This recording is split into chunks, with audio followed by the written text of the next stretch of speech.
Eran muy importantes las llamadas acta martyrum, es decir, los hechos de los mártires. ¿Qué pasó?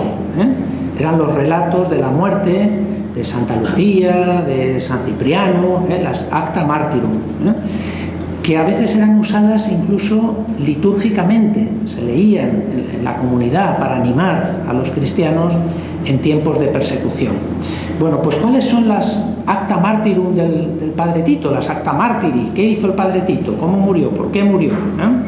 Bueno, el padre Tito fue un hombre muy involucrado en dos ámbitos, en muchos otros, porque era un poco disperso y un poco, en fin, un hombre polifacético, pero trabajó mucho en dos campos. Uno fue el campo de la enseñanza, fundó colegios en Holanda, que existen todavía hoy, fue profesor de Historia de la Mística y de Filosofía en la Universidad Católica de Nimega, que se creó en el año 23, que era un sueño de la Iglesia holandesa. Desde tiempos de la Reforma no existía una universidad católica, y llegó a ser rector de esta universidad en el año 32, en circunstancias muy difíciles, muy complejas, alumnos profascistas, alumnos procomunistas, violencia, manifestaciones, en tiempos muy difíciles le tocó ser rector de esta universidad. Y el segundo ámbito en el que trabajó fue el ámbito de la prensa. Fue un gran escritor, periodista, con el carné internacional de periodista. En el año 35 hace un viaje muy famoso a los Estados Unidos, y cuando vuelve a Holanda dice: hay que ver cómo está desarrollada la prensa católica en los Estados Unidos. Probablemente conoció, no sé si a ustedes les suena, este periódico que se vendía por $0.01, que era el Catholic Worker de Dorothy Day, que se daba a los obreros católicos en tiempos de la depresión y en Estados Unidos. En fin, fue un periodista con una vocación periodística y un teórico de la comunicación y de la prensa. El 3 de noviembre de 1985, cuando fue beatificado, el telediario, el telejornale de la RAI 1, del canal principal de Italia, en aquella época no había como ahora 1000 canales, había 3 o 4, pues el telediario de la RAI empezó con estas palabras: hoy un colega nuestro, un periodista, ha subido a la gloria de Bernini, ha sido considerado beato, por lo tanto un periodista en todo el sentido de la palabra. Bueno, pues cuando los nazis invaden Holanda, 1940, mayo del 40, al principio respetan mucho a los holandeses, porque eso es un pueblo hermano, raza aria, son hermanos nuestros, germánicos más o menos, un pueblo con una cultura fuerte, pero poco a poco van creando leyes contra los judíos, contra la religión, etcétera, etcétera.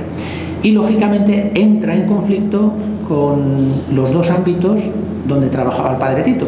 Toda dictadura intenta gobernar la educación y los medios de comunicación, los dos campos donde trabajaba nuestro hombre. En el tema de la educación, el padre Tito fue un héroe porque se negó expresamente a obedecer la ley que ordenaba la expulsión de los niños judíos.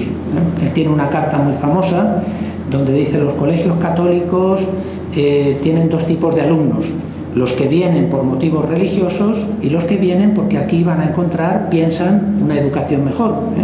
Entonces todos ellos son acogidos en nuestros colegios y no tiene que haber ningún tipo de marginación o de desprecio por estos niños. Por lo tanto, se negó a obedecer la orden. Y en el campo de la prensa pues fue todavía más evidente, porque el gobierno de ocupación ordenó a los periódicos católicos a publicar las consignas nazis contra los judíos. Entonces a él le tocó ir visitando a todos los directores de periódicos católicos diciéndoles que no podían publicar estas consignas, o si no, dejarían de ser considerados periódicos católicos. Él estaba muy contento porque la reacción de los directores fue muy valiente.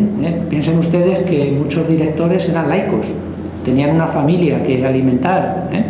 Entonces estaban entre dos fuegos, por un lado el gobierno de ocupación, por otro lado la Iglesia, que nos retiraría la condición de católicos, pero la mayoría de los periódicos, pues de los directores, resistieron también contra el gobierno de ocupación.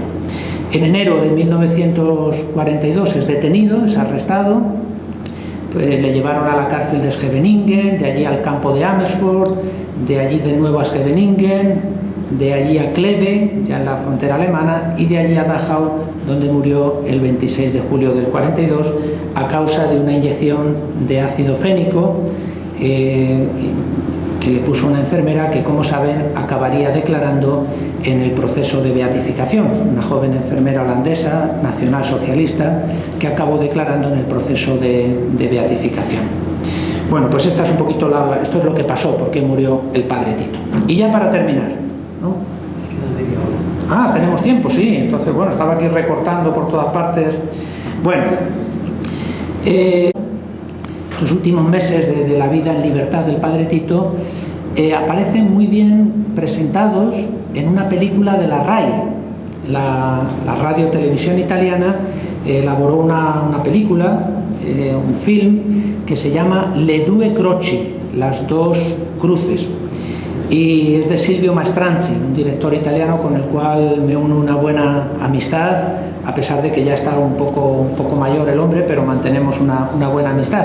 Estamos intentando doblarla o subtitularla al inglés y al castellano.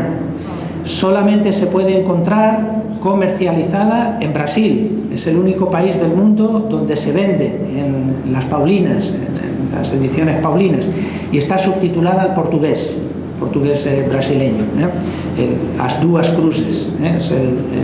Bueno, pues en esta película se ve muy bien esos últimos momentos en libertad del padre Tito, momentos frenéticos, visitando los directores de periódico en clandestinidad. Él se dio cuenta de que le seguían en los trenes, de que iban detrás de él. En fin, es una película muy interesante que espero que podamos doblar o por lo menos subtitular en español y en inglés. Bueno, como les digo, el padre Tito murió por una inyección de ácido fénico. Él fue siempre muy débil, fue siempre muy enfermizo, tuvo problemas de estómago. Imagínense la vida del campo de concentración. De hecho, él recibió una paliza porque en un momento dado se dejó sus gafas, sus lentes, al lado de la cama y volvió corriendo. Cuando salía con ellas, el soldado alemán le vio, el encargado, y entonces le golpeó brutalmente. Y él agarraba las gafas, agarraba con mucha fuerza la funda de las gafas.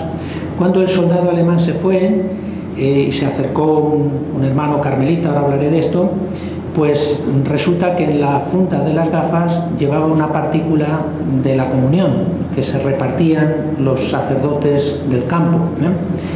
Piensen ustedes que en Dachau hubo 2.200 sacerdotes, varios obispos.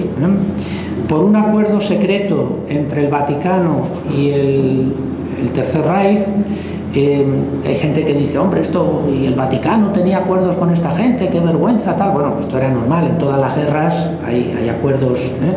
Pues el Vaticano consiguió que los sacerdotes detenidos estuvieran juntos en el mismo campo de concentración. Entonces estuvieron en el campo de Dachau, tenían dos barracones, el 26 y el 28, hubo tres obispos, hubo una ordenación incluso en el campo de concentración, Karl Leisner, una ordenación clandestina.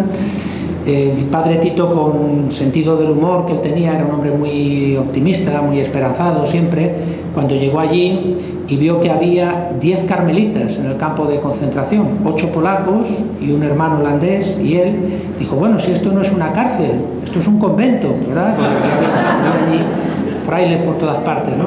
Entonces, en determinados momentos, los sacerdotes alemanes, solamente los alemanes, tuvieron la posibilidad de celebrar la Eucaristía, de celebrar la misa.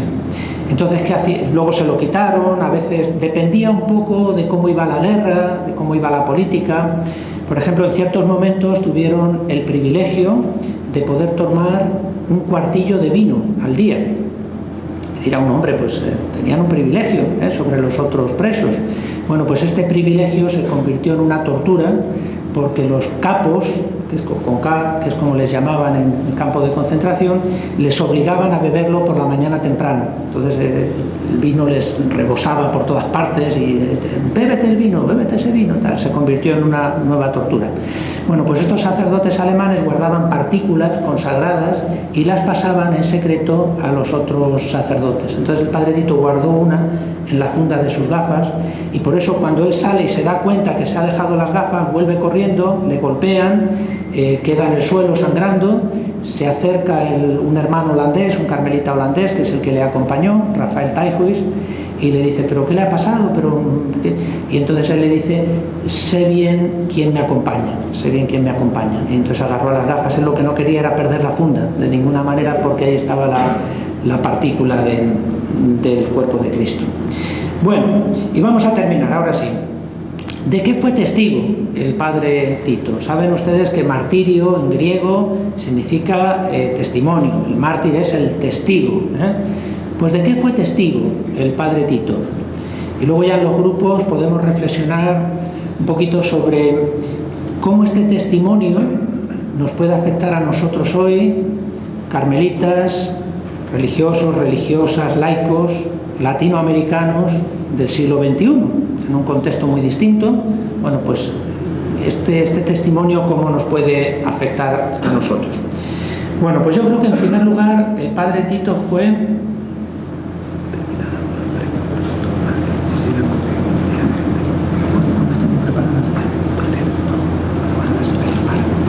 bueno, pues en primer lugar yo creo que fue testigo de reconciliación, de perdón.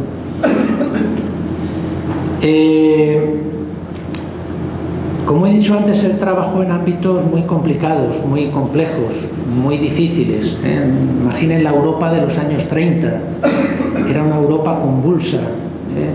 El nazismo, el comunismo, la tensión de la guerra, las tensiones fronterizas.